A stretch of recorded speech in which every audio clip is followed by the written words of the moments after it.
జై శ్రీరామ్. అందరికీ నమస్కారం. వెల్కమ్ టు న్యూస్ అఖండ. నేను మీ కస్తూరి శ్రీధర్.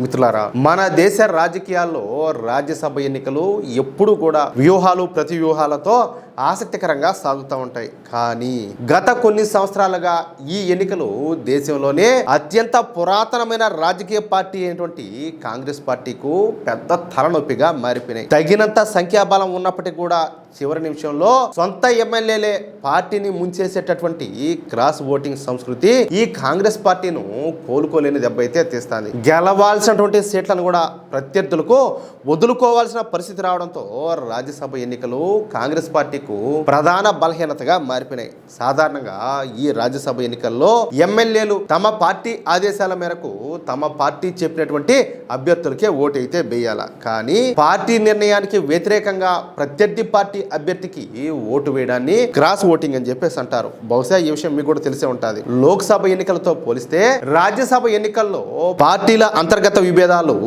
ఈ క్రాస్ ఓటింగ్ కు ఎక్కువగా దారితీస్తూ ఉంటాయి. రాజ్యసభ ఎంపీలను ప్రజలు నేరుగా కాకుండా రాష్ట్రాలకు సంబంధించినటువంటి శాసనసభల సభ్యులు అంటే ఎమ్మెల్యేలు పరోక్ష ఎన్నికల ద్వారా ఎన్నుకుంటా ఉంటారు. భారత రాజ్యాంగంలోని ఆర్టికల్ 80 ప్రకారం ఈ ఎన్నికల ప్రక్రియ అనేది జరుగుతుంది. ప్రజలు ఓటు వేసి గెలిపించినటువంటి ఈ ఎమ్మెల్యేలు ఈ ఎన్నికల్లో ఓటేస్తారు. సింగిల్ ట్రాన్స్ఫరబుల్ ఓట్ ద్వారా ఈ ఓటింగ్ అనేది జరుగుతుంది. ఈ ఎన్నికల్లో ఎమ్మెల్యేలు బ్యాలెట్ పేపర్ పైన తమకు నచ్చినటువంటి అభ్యర్థులకు 1, 2, 3 అని చెప్పేసి ప్రాధాన్యత క్రమంలో ఓట్లు వేస్తారు.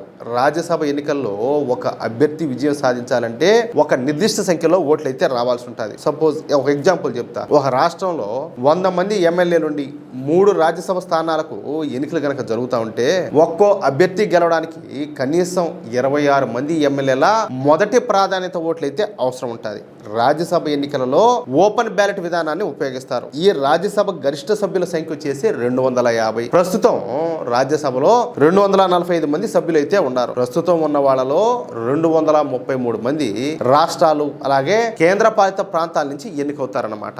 మిగిలినటువంటి 12 మంది సభ్యులను సాహిత్యం, సైన్స్, కళలు, సామాజిక సేవ వంటి రంగాలలో నిపుణులైన వాళ్ళను మన దేశ రాష్ట్రపతి నేరుగా నామినేట్ అయితే చేస్తారు. రాజ్యసభ అనేది ఒక శాశ్వత సభ. ఇది ఎప్పటికి కూడా రద్దు అనేది కాదు. ఒక్కో సభ్యుడి పదవి కాలం 6 సంవత్సరాలు ఉంటుంది. ప్రతి 2 ఏళ్లకు ఒకసారి 3వ వంతు సభ్యులు పదవి విరమణ చేస్తూ ఉంటారు. కొంచెం జాగ్రత్తగా వినండి. ఆ ఖాళీ స్థానాలకు మాత్రమే ఎన్నికల సంఘం నోటిఫికేషన్ విడుదల చేసి ఎన్నికలు అనేటివి నిర్వహిస్తుంది. అయితే గత కొన్నేళ్లుగా హిమాచల్ ప్రదేశ్, హర్యానా, గుజరాత్, జార్ఖండ్ వంటి రాష్ట్రాల్లో జరిగినటువంటి రాజ్యసభ ఎన్నికల్లో కాంగ్రెస్ పార్టీకి స్పష్టమైనటువంటి మెజార్టీ ఉన్నప్పటికీ ఈ క్రాస్ ఓటింగ్ కారణంగా ఆ పార్టీ అభ్యర్థులు ఓడిపోయినారు. అయితే రాజ్యసభ ఎన్నికల్లో కాంగ్రెస్ పార్టీ పదే దెబ్బతినడానికి కొన్ని ముఖ్యమైనటువంటి కారణాలు కూడా ఉన్నాయి. కాంగ్రెస్ పార్టీ ఎమ్మెల్యేల పైన కాంగ్రెస్ అధిష్టానానికి పట్టు లేకపోవడం ప్రధాన సమస్యగా తయారైంది. దీంతో పాటు కాంగ్రెస్ పార్టీలో ప్రాంతీయ నాయకుల మధ్య ఉండేటటువంటి తీవ్రమైన విభేదాలు ఎన్నికల సమయంలో బయటపడుతున్నాయి. హైకమాండ్ ఎంపిక చేసినటువంటి అభ్యర్థి నచ్చకపోతే సొంత పార్టీని ఓడించడానికి కూడా కొంతమంది నాయకులు వెనకాడడం లే. ఇకపోతే రెండో కారణం, అసమ్మతి నేతలపైన లేదా క్రాస్ ఓటింగ్ కు పాల్పడే అవకాశం ఉన్న వాళ్ళపైన ఈ కాంగ్రెస్ నాయకత్వం కఠిన చర్యలు తీసుకోలేకపోతుంది. దీనివల్ల ఎమ్మెల్యేలో పార్టీ పైన భయం లేకుండా పోయింది. ఇక మూడవ కారణం, హైకమాండ్ నిర్ణయాలకు క్షేత్రస్థాయి ఎమ్మెల్యేల అంచనాలకు మధ్యన పెద్ద గ్యాప్ అనేది ఉంటుంది. స్థానిక ఎమ్మెల్యేలతో సంప్రదించకుండా ఈ పారాచూట్ అభ్యర్థులను బరిలోకి దించడం క్రాస్ ఓటింగ్ కు ప్రధాన కారణంగా మారుతుంది. అంటే అప్పటికప్పుడు ఎవరినో తీసుకొస్తారు, వాళ్ళ ఓట్లు ఏమంటే వీళ్ళు ఎందుకు వేస్తారు.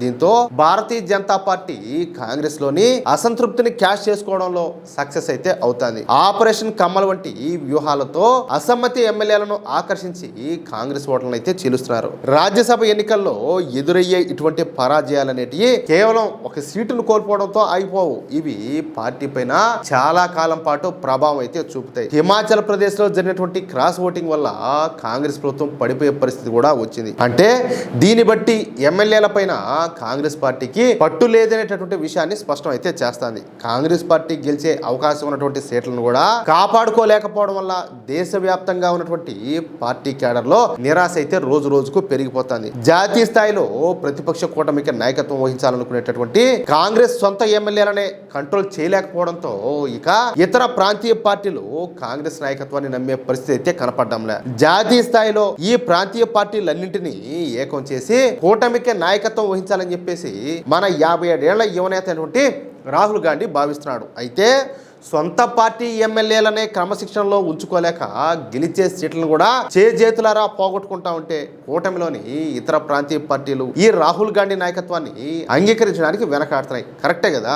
రాజ్యసభ ఎన్నికల్లో ప్రతిపక్ష కూటమి ఓడిపోవడం వల్ల అధికార పక్షానికి రాజకీయంగాను అలాగే మానసికంగా కూడా పెద్ద అడ్వాంటేజ్ గా మారిపోయింది. ఫలితంగా ఈ కాంగ్రెస్ కూటమి బలహీనంగా ఉందనే సంకేతం ప్రజల్లోకి బలంగా పోతుంది. ఈ విధంగా కాంగ్రెస్ పార్టీ అంతర్గతంగా ఎదుర్కొంటున్న ఈ క్రాస్ ఓటింగ్ సమస్య కేవలం ఆ పార్టీని మాత్రమే కాకుండా మొత్తం ప్రతిపక్షాల ఐక్యతను బలాన్ని కూడా తీవ్రంగా దెబ్బతీస్తుంది. అంటే ఈ రాహుల్ గాంధీను చెప్పాలంటే పెద్ద జీరోనైతే చేస్తానన్నమాట. అది విషయం. జీరో చేసేదే ఉండాలి కానీ ఆయన ఎప్పుడు జీరోనే. మిత్రులారా, ఈ న్యూస్ కనుక మీకు నచ్చినట్లయితే వెంటనే ఈ వీడియోని లైక్ చేసి మీ మిత్రులకు అలాగే మీరు ఉన్నటువంటి వాట్సాప్ గ్రూపులను తప్పనిసరిగా షేర్ చేయండి. అలాగే ఈ వీడియో పైన మీ అభిప్రాయాలను కామెంట్ రూపంలో తెలియజేయండి. ఇంకో విషయం ఏంటంటే ఇంతవరకు మీరు కనుక మన ఛానల్ లో సబ్స్క్రైబ్ చేసుకున్నట్లయితే ప్రతి ఒక్కరు కూడా మన ఛానల్ ను సబ్స్క్రైబ్ చేసుకోండి, సపోర్ట్ చేయండి ప్లీజ్. జై శ్రీరామ్, జై హింద్, భారత్ మాతా కి జై.